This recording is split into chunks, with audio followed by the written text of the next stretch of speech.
Hello everybody and welcome. This is Word of Info and we're starting right away with Dr. Amre Mabrouk, Professor of Plastic Surgery at Ain-Shams University, Dr. Mohammed at the controls, I'm Nagla Naguib, and we're with you until 5 o'clock, so stay with us. It's a great pleasure to have today with us His Excellency Ambassador of Korea, Ambassador Yon. And definitely, although he has recently been posted to Egypt, but he has a very colorful diplomatic career before that. He served in the Ministry of Foreign Affairs, of Korean Foreign Affairs. He served in Washington, D.C., in Côte d'Ivoire, and with a great long tenure in the United Nations, whether this was serving with the mission of Korea in the United Nations, or with the President of the Assembly of the United Nations in 2001, or with a long service with the ex-Secretary General Ban Ki-moon, a very distinguished position as the Chief of Protocol and serving before coming to Egypt directly as the Chief of Protocol of the President of Korea.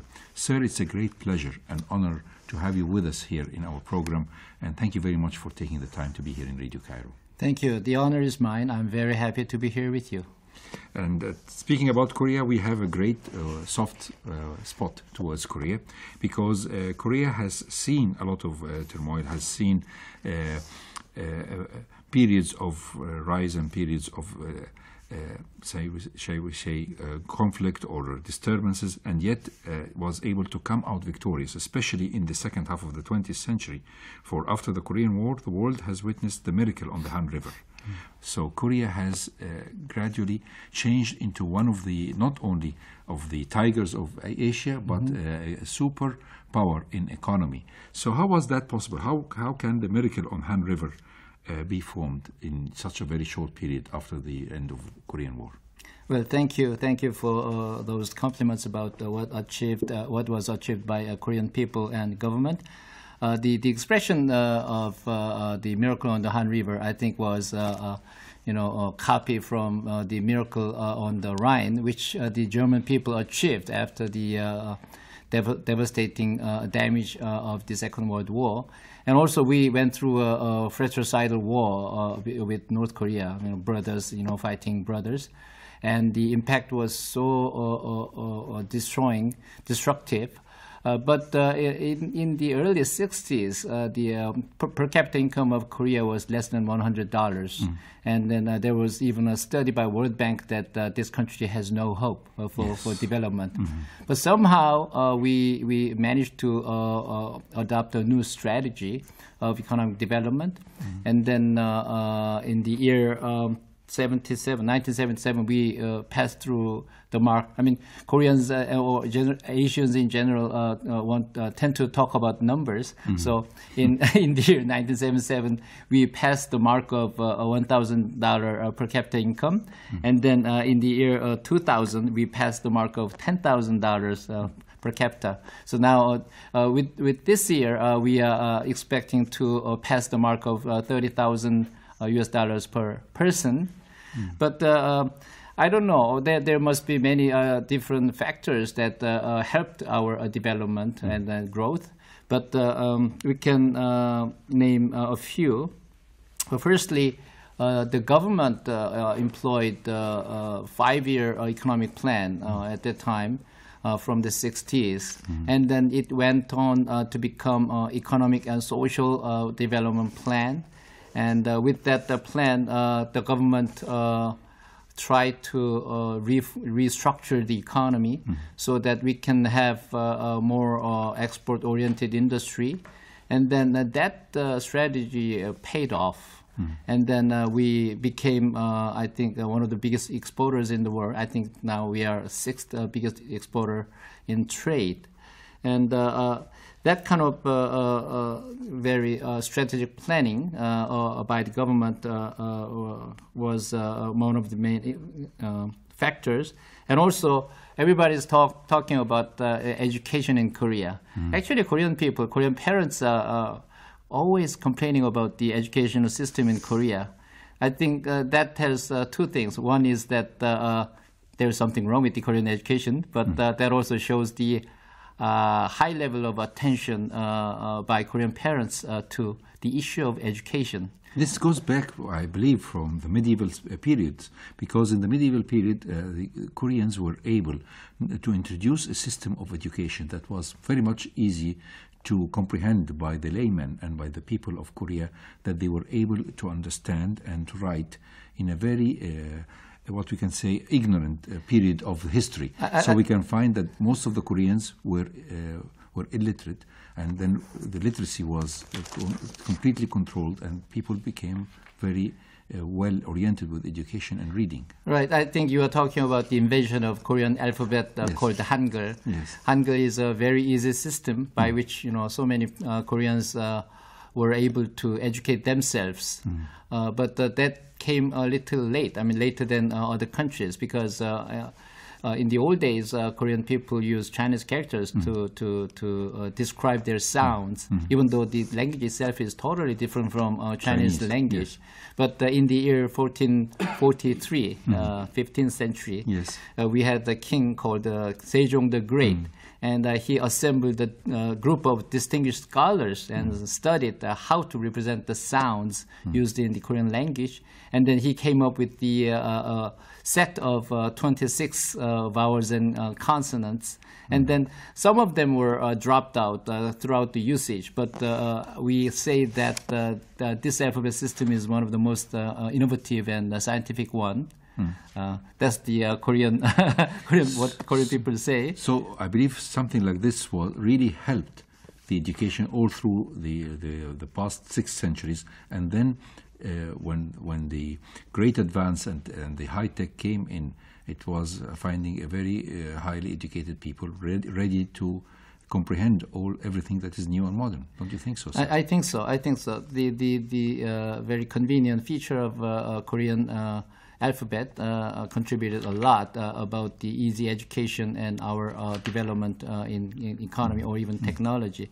But also the enthusiasm of Korean parents in terms of trying to educate their children up to a higher level also led to better preparation of Korean young people for the challenges of their lives. Right. Challenges of their lives, as well as new technologies to come in the Korean society. So with the different stages of economic development, with the educational system that were produced these better educated people, somehow they matched with each other. And then, Korea doesn't have much of natural resources, but what we had was human capital. Yes. All these highly educated people. So they were our biggest assets in the days of development. So that has become one of the hallmarks of our development. And according to the statistics, the high school graduates, out of high school graduates, we have 70% of them going to college, which is much higher than the OECD average, which is 40%.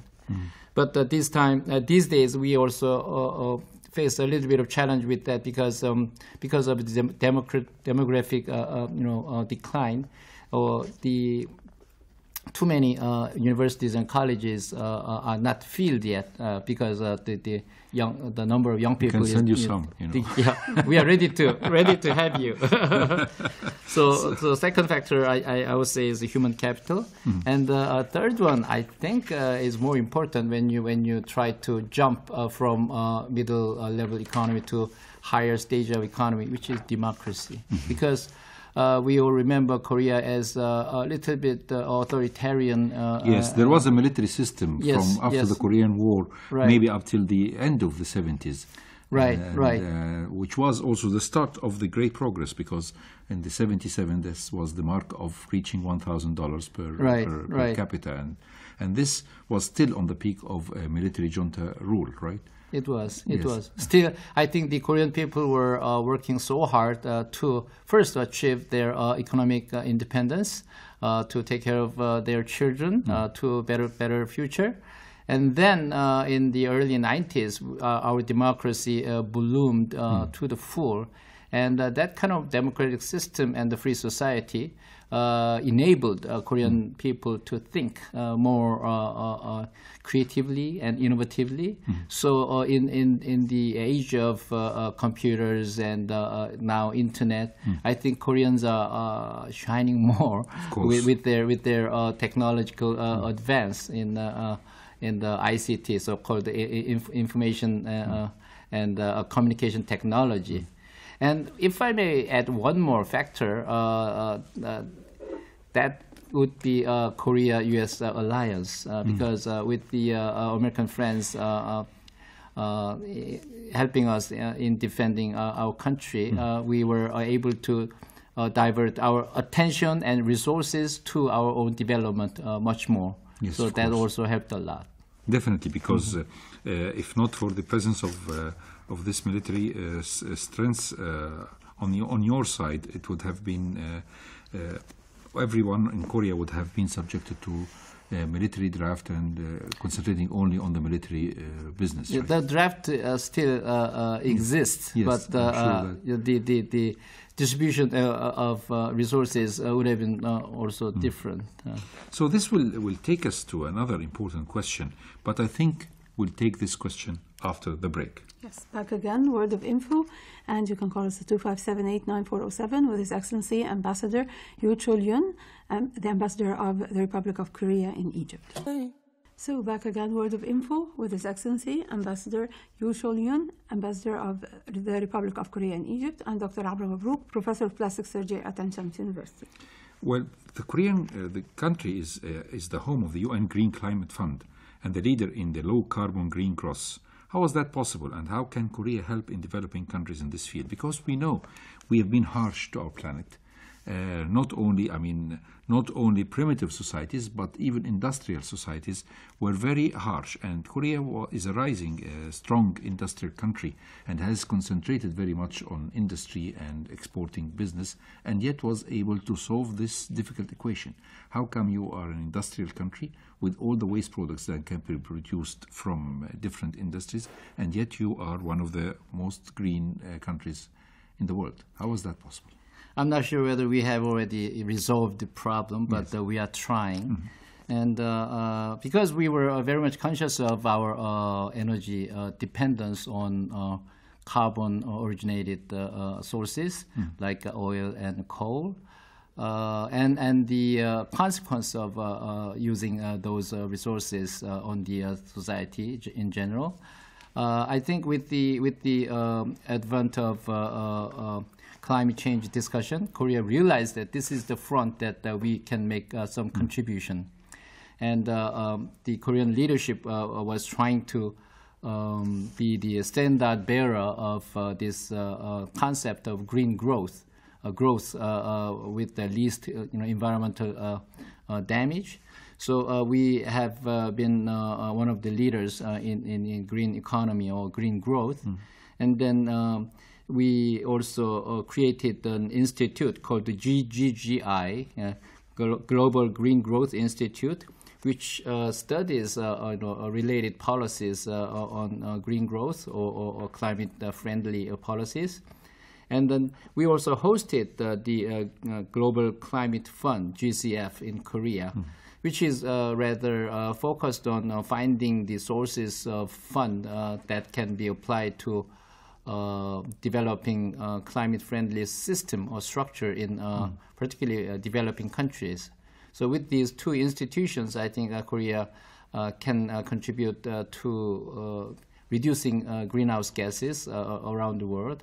And then the GCF itself is a kind of international organization. So it is located in Korea, but it is also a focal point of international efforts to study the different cases of developing countries and then provide them with advice and funds to resolve their problem in developing a new strategy to fight the climate change.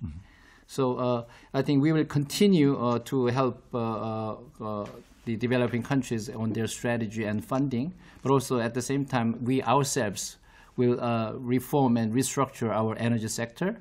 So our target is to reach 20% of our energy source with renewable energy by 2030. So we will try to set a good model for the rest of the world. At the same time, we will help our friends. So the renewable energy, what are the sources in Korea? I mean, is it a country that can be building renewable energy on wind or sun? Or what is the definition of renewable energy sources in Korea? We are trying to enhance the efficiency of renewable energy sources because it is, by definition, we can use the sources like wind and sunlight and even tidal wave and then thermal. I mean the water turbines. Yes. Water turbines, but also the heat coming from waste. There's even that kind of technology. So we are tapping all these sources, and then we are trying to enhance the efficiency so that the cost of this renewable energy is going down. Because at the moment, all these solar energy and the wind energy, it costs a lot. It's more expensive, unfortunately, than fossil fuel. That's right. That's right. Still, we all know that that's the right direction, and then we will intensify our research, and we will try to adopt more of these renewable energies for the years ahead. With somebody like you, sir, who has served for very long years in the United Nations, you have a more or less experience with the multilateral relations and the global exposure to this problem of energy. So, coming from a country that is high-tech in this energy fields, do you think that we'll see during our lifetime real cheap methods to extract wind and from solar energy? Cheaper energy than fossil fuels? Well, I'm not a scientist myself, course, so I cannot make that kind of predictions.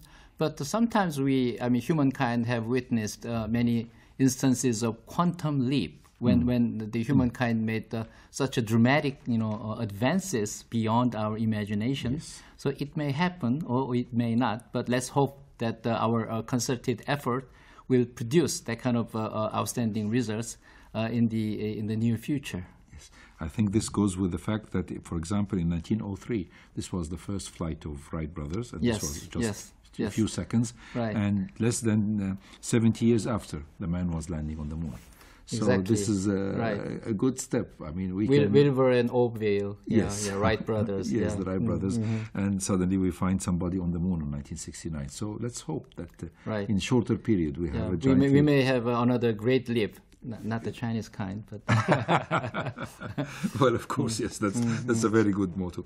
So before we go for an interruption or an intermission, we'd like to talk about something that you have just touched in our first question, which is education. You told us that the parents, there were two factors that really helped the education in Korea. First of all, the easy alphabets that were introduced on the 15th century, and therefore all the people will really know how to read and write. And the second important thing is that the competitive parents that the Koreans have. And this is something innate and something that everybody gives as an inheritance to his kids.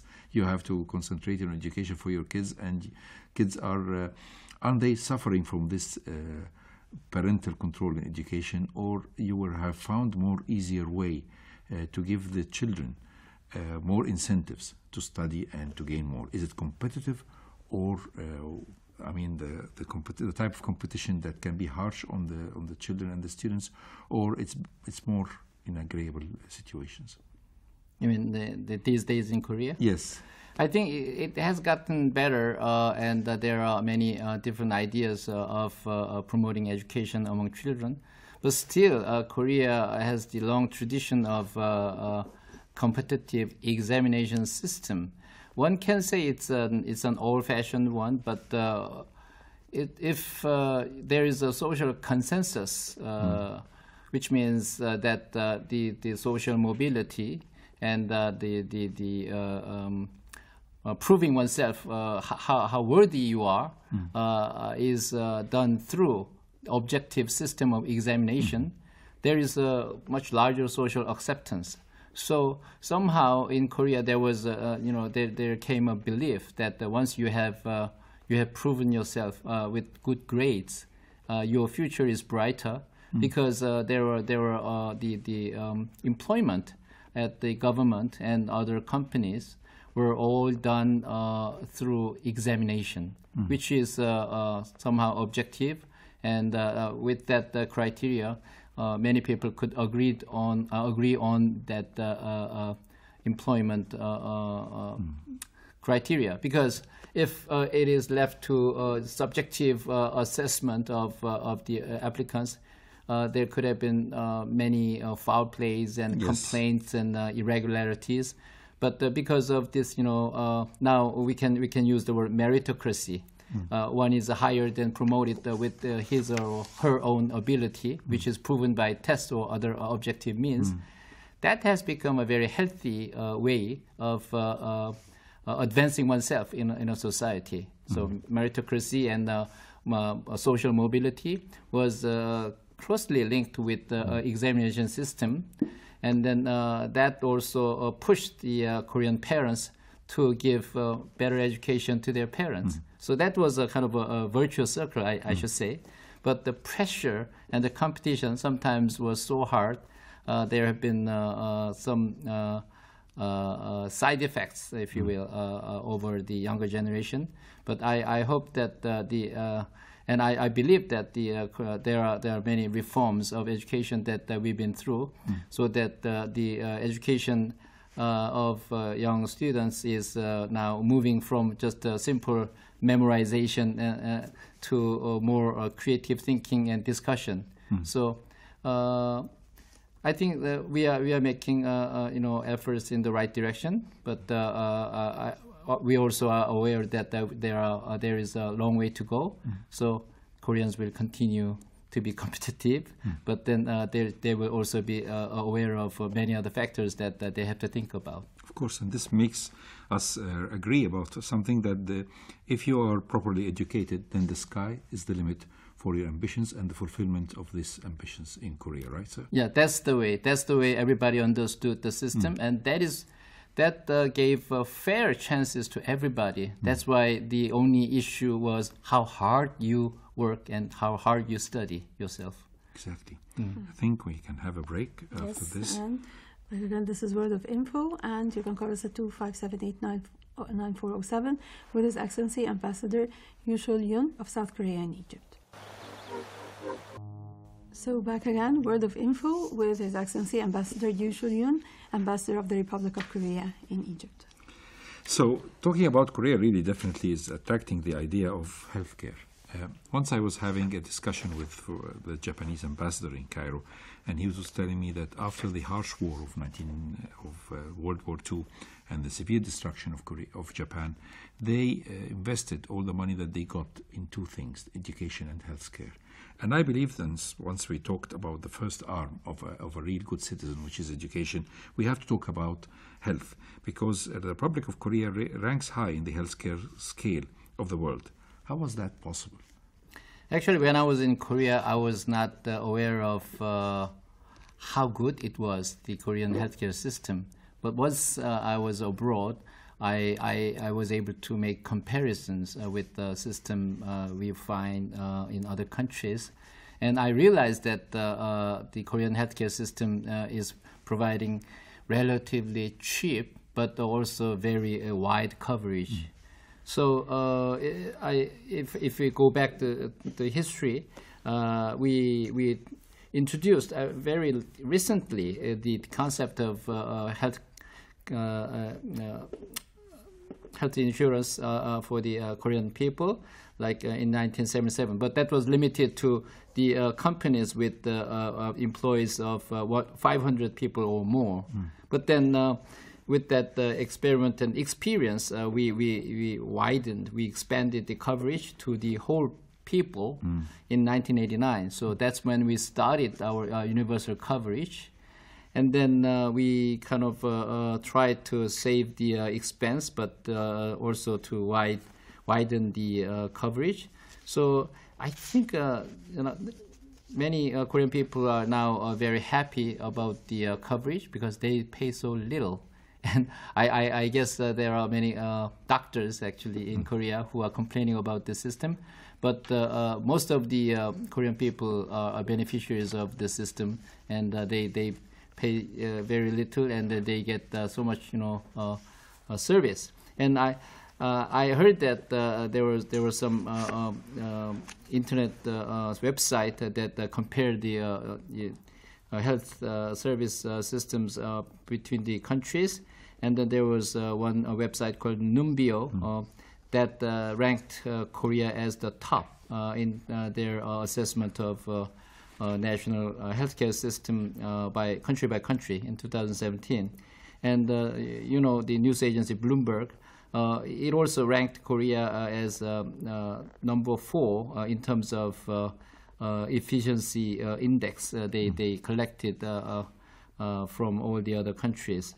So now I realize that our healthcare system is so good, and then I think we will try to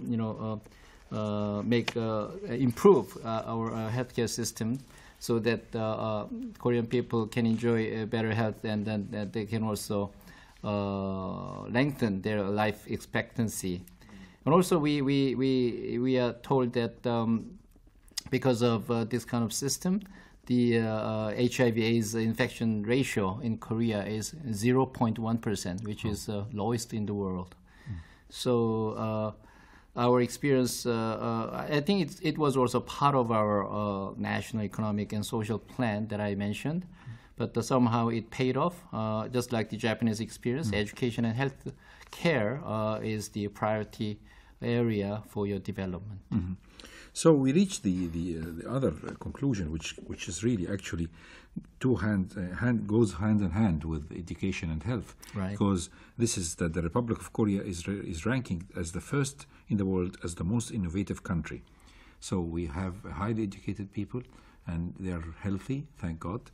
So that's why they are very innovative, or what? Because it's a big position. That's the first in the world, is the most innovative country.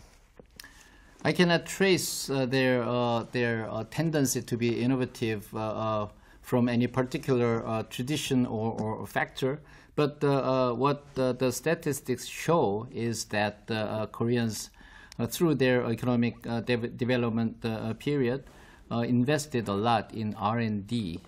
So I think the percentage of research and development vis-a-vis GDP is the highest. I mean, Korean R&D is the highest with the 4.23%.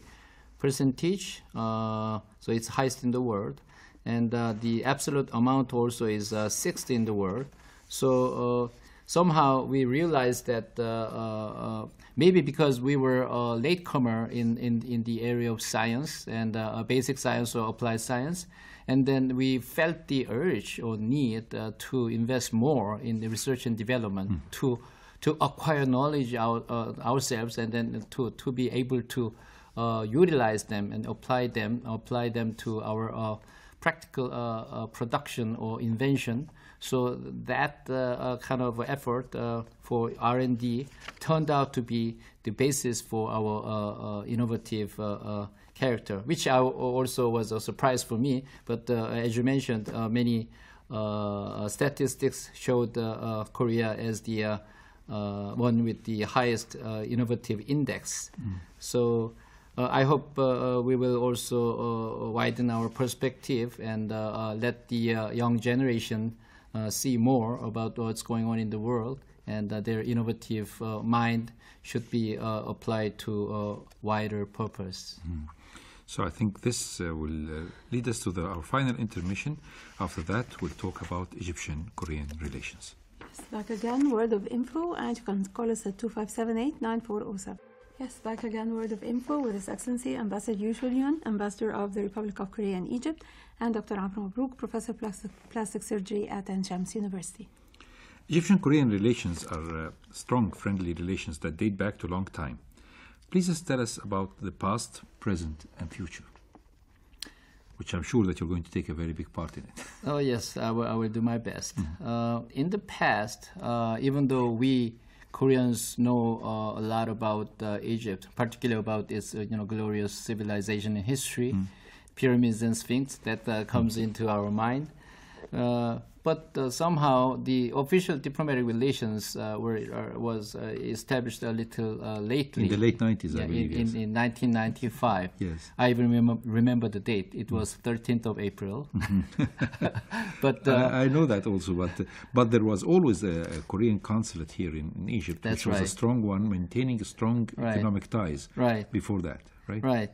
So the official diplomatic relations came late, but we all know that there have been very close friendship and cooperation between our two countries. And particularly recently, there was a historic visit by His Excellency President Sisi to Korea in March 2016, where we concluded a comprehensive cooperative partnership. And then the high-level exchange between our two countries have been very much accelerated. And the area of our cooperation also have been widened, including defense cooperation. So the Egyptian defense minister paid a visit to Korea last year, and then we hope that the Korean defense minister can also pay a visit, his reply to the visit to Cairo very soon. But I think he's very busy with the what's going on the Korean Peninsula at the moment. So we will see. He should be free from those important responsibilities to find time to visit Egypt.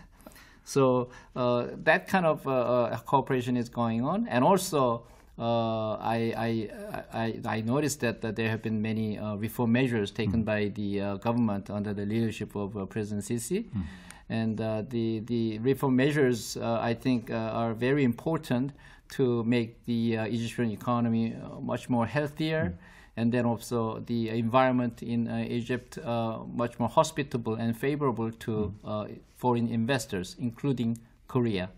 So I also would like to emphasize that all these reform measures, I hope, should be implemented faithfully. And then the beneficiaries from those reform measures, including Korean companies already operating in Egypt. You have some Korean companies here functioning. I think we have about 40 Korean companies including in the technology industry, right? Right. Samsung, LG, and also GS Engineering and Construction, which is building a big refinery plant in Moss Road. So I hope that the beneficiaries, including Korea, can feel the impact of all these reforms, and then they should be the messengers.